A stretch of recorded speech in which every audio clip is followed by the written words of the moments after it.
Hello, I'm in a 2011 Toyota Highlander, and I'm going to show you today how to reset this time. So we're going to do that by holding this display button down until you see these commands come. And then there's even a description here.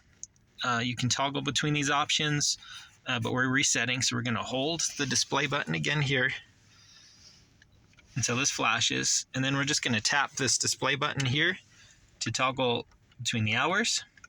So you get to the time you need, and then we're just going to wait. And then once we wait, it'll go to the minutes, and then same thing, you just push the display button like so to toggle. And then once again we wait, and then it'll be reset.